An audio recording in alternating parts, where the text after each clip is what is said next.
Hi guys, welcome back. As you can see over here, I poached the chicken, shallow poached the chicken, and I let it cool down so we can handle it.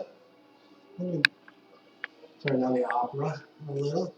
Made some crepes, make some crepes. Once again, lightly oil the pan, rub it down. Set the temperature to what you need it. A good crepe has some light browning. Now, a crepe should be flexible. You shouldn't cook it hard. Here's the first one I made. It's not brown. Always the first one always seems to be funny. I don't know why, but it's very true. Second one, once again, now I adjusted the heat, I adjusted the oil. Maybe that's all it is. The first one, don't worry about it. It's still good. Still can be used, but you want to get this light browning in there because that's once again like with bread. That's a delicious flavor. Okay.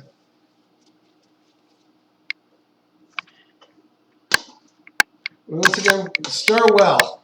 Always just stir because it settles. And with this pan, it's a ladle and a little extra. I've noticed. Now that's hot. Yeah. You want the pan hot though. The ladle's fine. Cover the holes. Roll it around. Put it back on there. And let it cook. I like crepes. They're very universal. You can put anything inside of them, right? Today we're going to put chicken and mushrooms. You can put fruit in there. You can put jam, jelly, buttered sugar is even nice. You roll them up. You can fusion. You can put like kimchi and dajigogi, saute, cook it, roll it up like a French kimbap kind of thing. I like that idea. I like that a lot actually. That's probably very nice. Once again, I'm folding down the edges. Now a crepe, this is a fry pan. You know, these are all fry pans here, right? A crepe pan has just a little edge on it, so it's easy to get underneath there. I have no better way to turn this over than do it with my hands. I actually physically turn it over my hands. It's not that hot. It's really not. So I have no suggestions for you, even in class. If you use cicadas, like chopsticks or anything like that, you'll break it. You'll rip it.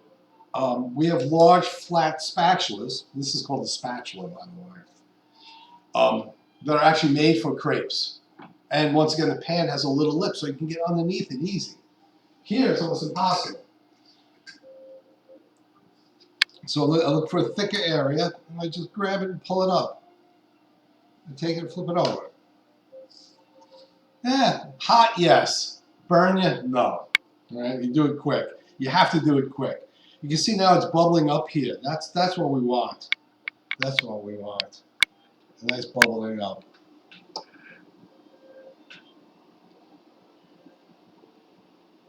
Oh yeah, that's gonna be nice. I'm gonna check the temperature here. Oh, good. They cooled off. Now, when you shallow poach too, make sure it cools in the poaching liquid, because as it cooks, the moisture comes out of it, and as it cools, it sucks it back in. So if I cook this and just put it on the plate while it was hot, it'd be very dry. And you guys really don't like that pasta. You really don't, because it is dry, and if you overcook it, it's murder.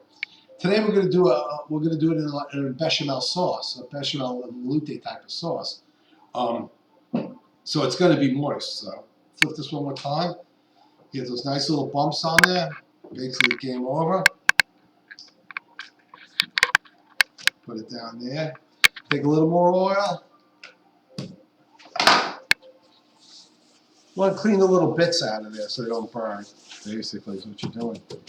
This pan really is oilless. Like I said, you could use butter.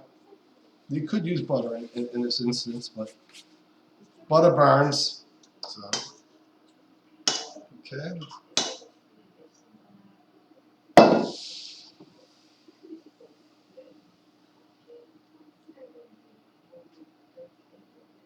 Now you see I have some gaps. Just close them up. Nothing wrong with that. Little bones. You just don't want to make it super thick. Use it back. Whoa! Use it back in the ladle. Don't worry about that either. That always can be fixed. I was surprised it happened. I don't know why.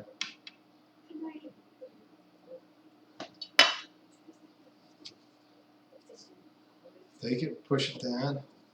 This releases it. This helps it when you flip it over. It makes it just a lot easier to grab it.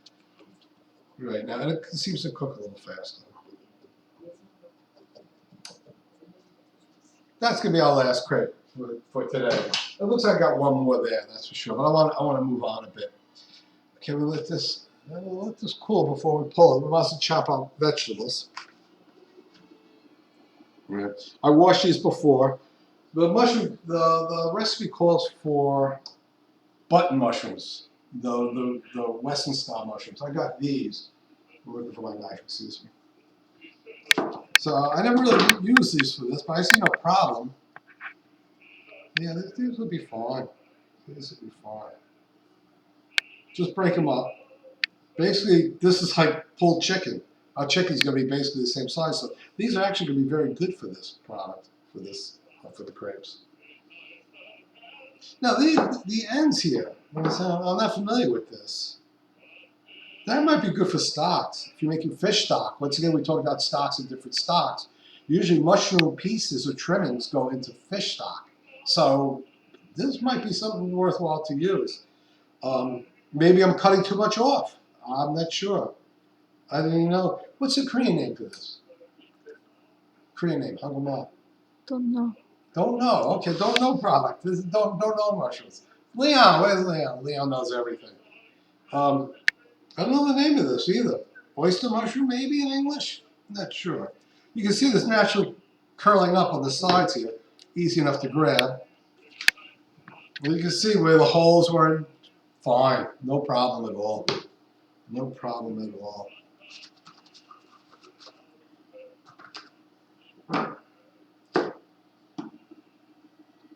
I wonder. Let me ask around. Turn you off. So a big one like this is this is the biggest one. I'll just split that one. Not too many big ones. Once again, you want even cooking. You want even size for even cooking.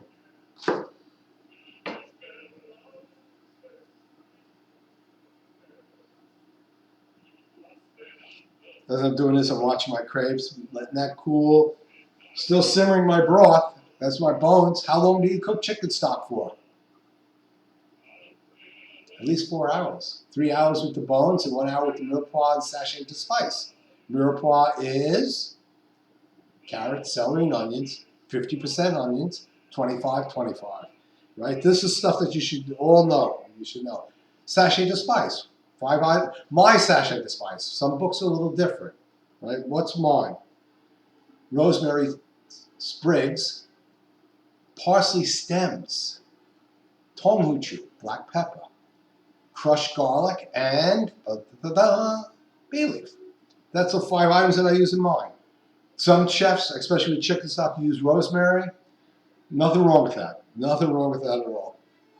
Let me take my crepe out. See, oh yeah, look at that. Nice and light and thin, flexible. That's hot, we'll let that go. Crepes are very good for brunch. In America, very popular at brunch time, that's for sure. Brunches between breakfast and lunch. Sunday after church, things like that. People always go out for brunch. I have my little recycle bucket that I use as I compost outside my garden. I usually every year grow tomatoes or gochu and whatever I feel like growing. Okay, we got the mushrooms peeled and cleaned. We got a bowl for that. A little more difficult dealing at home. A little smaller than the kitchen. These are nice mushrooms. I like these. I like these. Okay. Put this over here. That's hot, that's for sure. You need some onion, but not too much onion. Once again, Western cooking, we don't use a lot of onion. Oh boy, Susha's back. That pan's hot. That's not a good idea. Okay. No. I put the pan down and the dog was going to get it. He's a good boy. He's a good boy. Okay, let me clean up here a little bit. Now we got an onion, not a whole onion. Once again, we don't need a lot of onion. This is actually a fair amount of onion.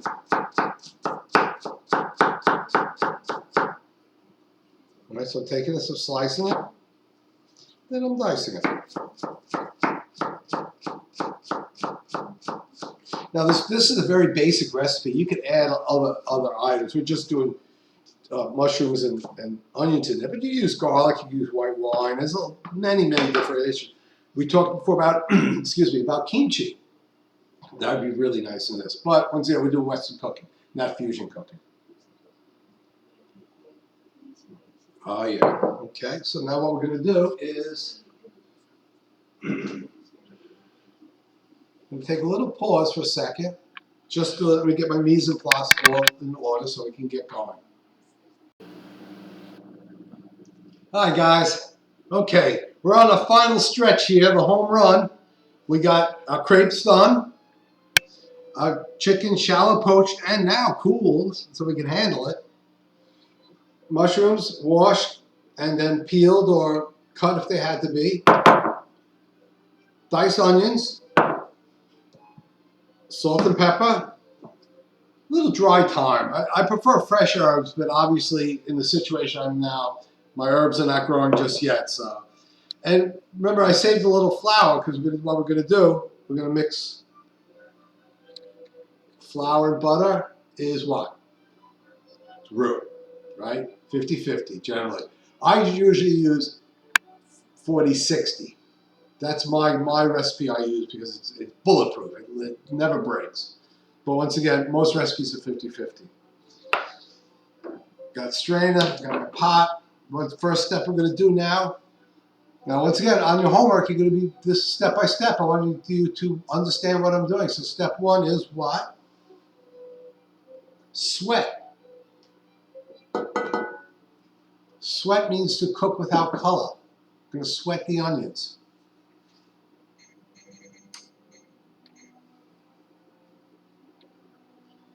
And maybe you're going to have to come down and look into the pot.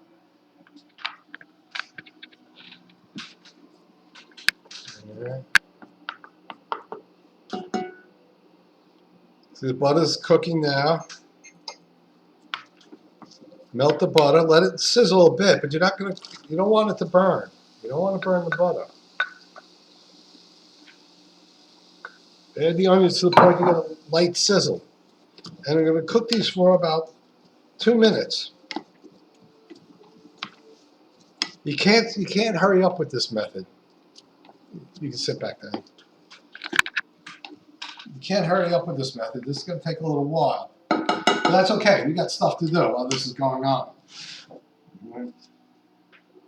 We take our chicken breast.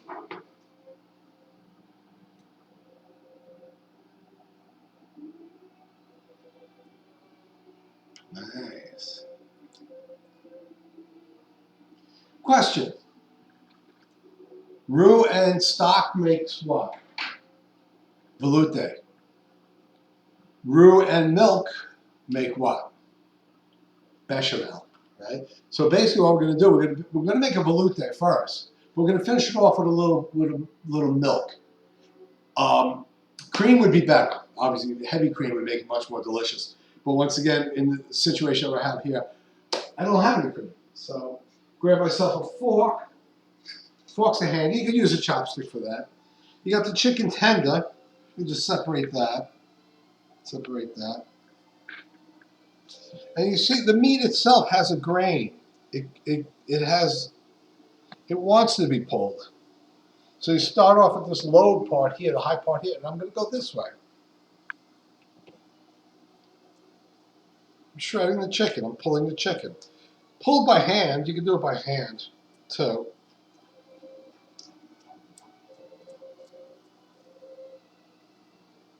I'll show you why we don't dice it on a piece.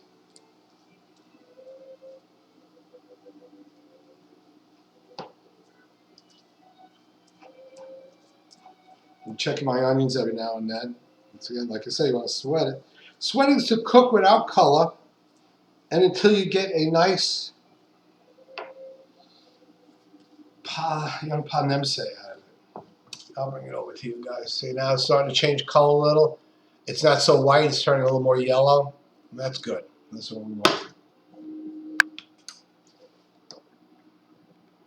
The reason why we're shredding this is because we want similarities. They're going to be very similar. You know, that you have pieces of mushrooms and pieces of chicken the same way. Tenders the same way, you can just shred it.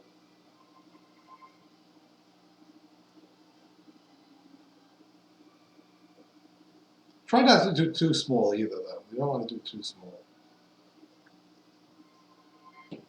Now I'm going to just dice this just a little to show you the difference, what would happen, or why we pull it.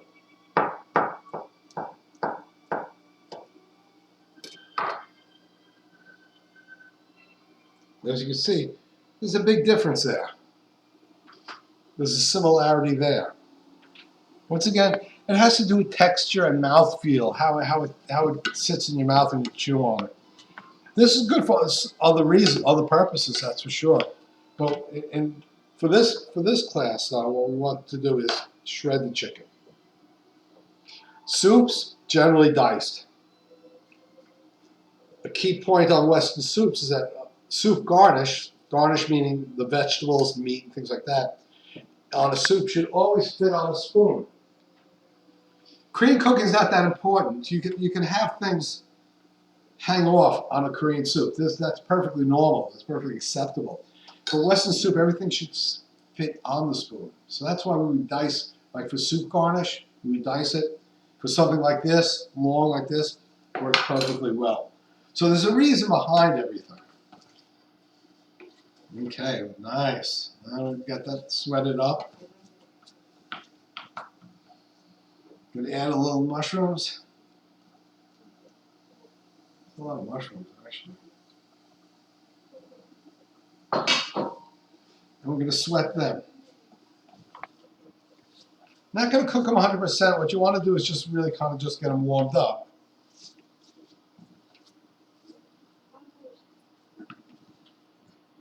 These are good mushrooms for this, actually. This is very nice. I like the idea that I got these mushrooms because I didn't know what to get. I didn't see any Western style mushrooms at the market. And I said, well, I need something different. And Poco Buster is a little too chewy. That's good. This is pretty light, so I want to do that.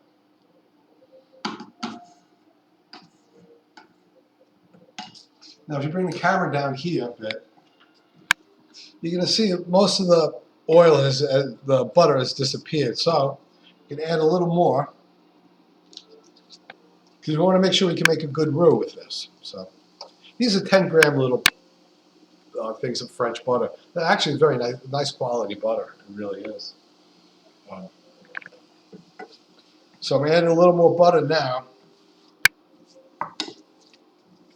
Let that melt.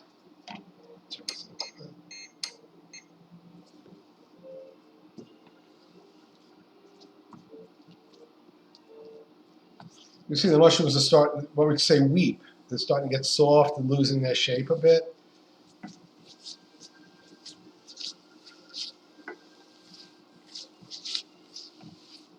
I turned this up a little high, just to hurry us along here. But once again, you don't want to fry everything. You want to just lightly sweat, no color. There, that's nice. Now, what I suggest at this point, you can add a little salt. The only reason you add, I feel, once again, I feel you add salt now is if you taste it when everything's done and you taste it, it's going to taste very bland, shigupta, because there's no salt in it. You add a little salt now, so when you taste it later on, it's not so much off balance. You're going to be, obviously, you're going to need more salt than that, but just a little is good.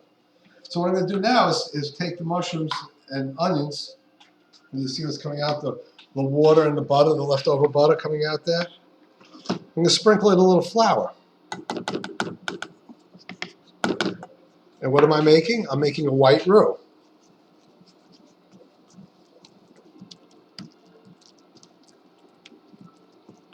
don't worry about mashing in little pieces of that. That's fine. It helps clean it. Add a little more. Ooh, that's okay. That's fine. You'll see at the end how it will turn out. Scrape the bottom of the pan, because once again, we're making a white roux. We don't want a brown roux. And just mix everything in. Just mash everything in. But you want to do this at least for 5 more minutes, cooking it this way.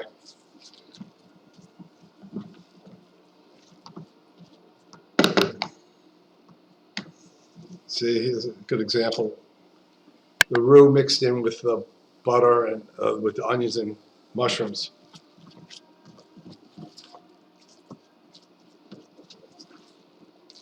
Okay, like I said, good about 5 minutes or so. It's been 2 minutes now. 5 minutes left.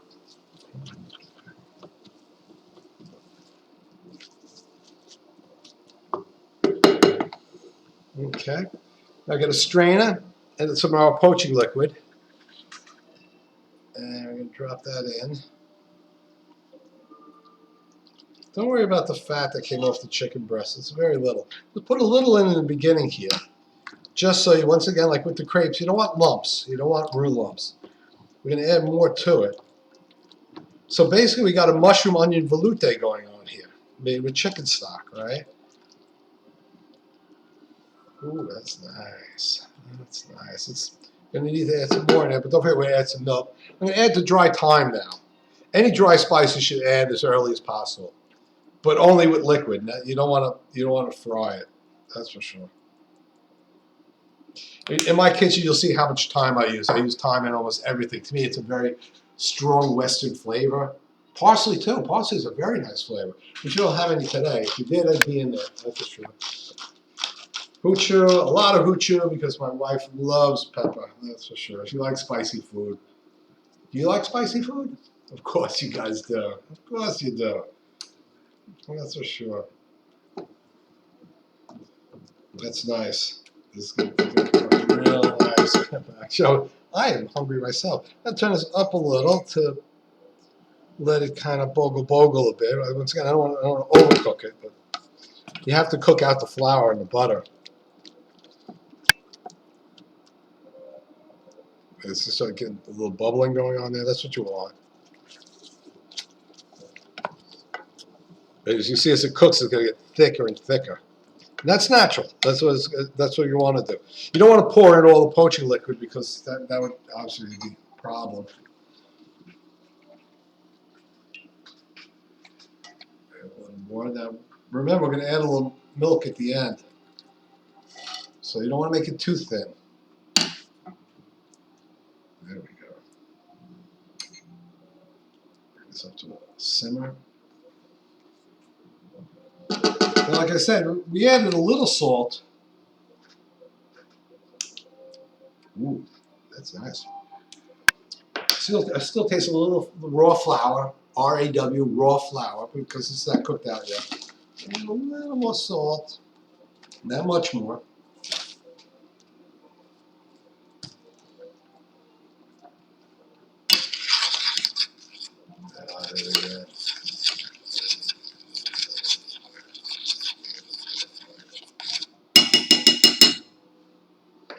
Okay, let that simmer a little while. Just turns it down a little because it's, once again, it's pretty much 100% cooked. All I want to do is make sure the flour is incorporated. Good. Very nice.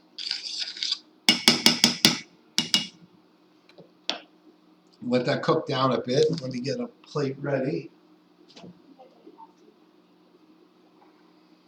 Let me take this away.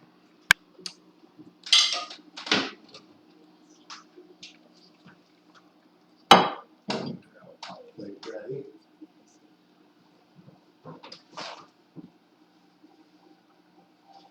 Greasy fingerprints off it. Okay. As you can see now, it's at a light simmer. Turn it down.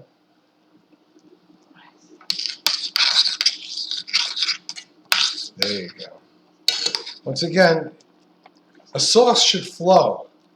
Don't make it too thick. A lot of times, I notice it's in class a lot of times with you guys, when you're cooking something, you cook it too much reduction.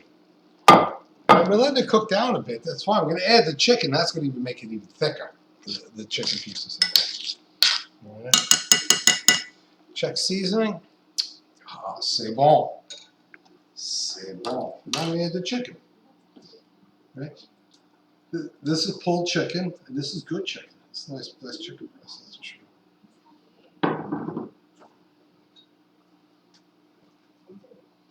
Bring everything to temperature.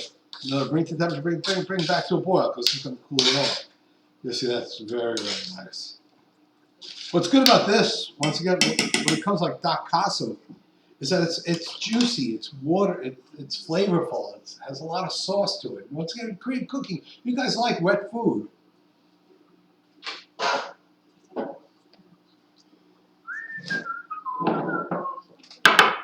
26. That's okay. That's okay. We're almost done. Almost done there, folks. Hang in there. We're just, like I said, once again, I want to make this good and delicious and right. Now the chicken's 100% cooked at this point, so you don't have to cook the chicken. You just want to heat it up. Now we're going to add the milk. The milk does well, three things really. It gives it color, visual appeal, makes it whiter, which is nice. It has a certain amount of fat in there, which is good, flavorful fat, right? And second of all, it gives it a creamier texture to it. So it's texture, taste, and looks. You don't want to add too much though, only because it'll get too thin. Okay, there you go. I would suggest whipping cream. I would definitely suggest whipping cream. But once again, we have to use what we have available. And it's from my group chop, so I'm going to use that as a group chop.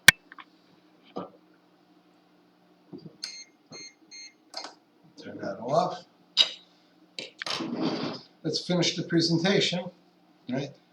There's many ways to roll a crepe, but what we do is just do the classical French roll. There's two sides to crepes too. You got the bottom side and upside. So generally, but the upside up makes kind of sense. You lay it off to the side.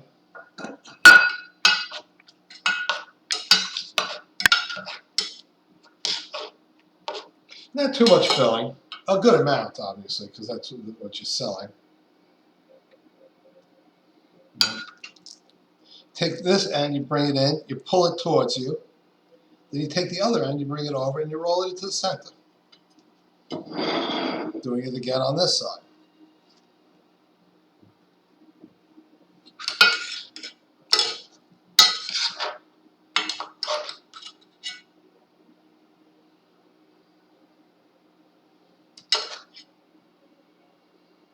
Yeah.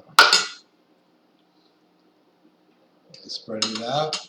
Once again, take this and grab it. It's kind of like kimbap way. You pull it towards yourself, roll it, then flip this over, and you roll it and bring it towards the center. Okay. Now the best thing to do too is take just a little of sauce, or a lot of sauce, depending on how you like it.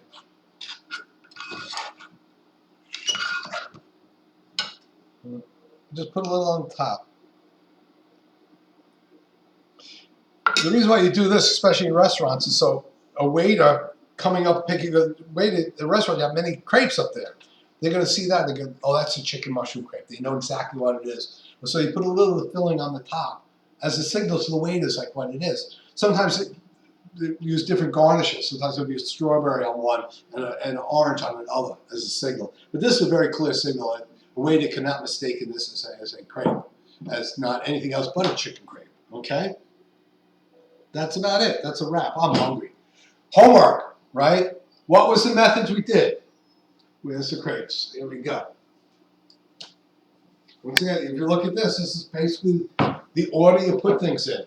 We whip the eggs, right? Oh, not really. We whipped the eggs. We added some flour, added a little milk, melted the butter, flour together, actually, right? And then a little pinch of salt in there. And then cooking, oil the pan, lay it out thin, Let it brown, flip it over, let it brown. You flip it twice, basically 1, 2. Okay, you tend to flip it for a third time if it's not brown enough. A little brown, once again, is very important. Okay. The chicken and mushrooms, all right? We cleaned the chicken, we cut the chicken, we poached the chicken.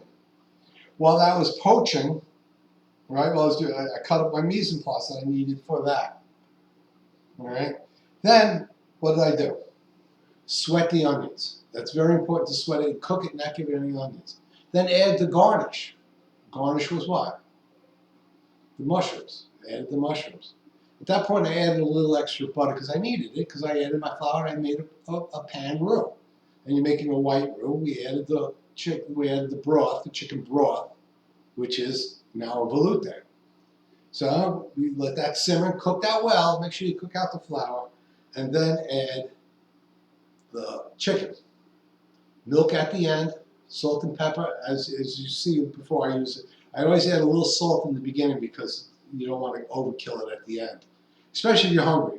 If you're hungry, you have a tendency to put too much salt on. Okay? As always, if you have any questions, please feel free to, I don't know where Leon is. My boy's gone. My sous chef, he went home. Email me, call me, text me, whatever you need to do. But whatever, contact with me.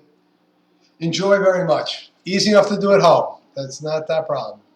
Thank you very much and goodbye. Bye. Bye.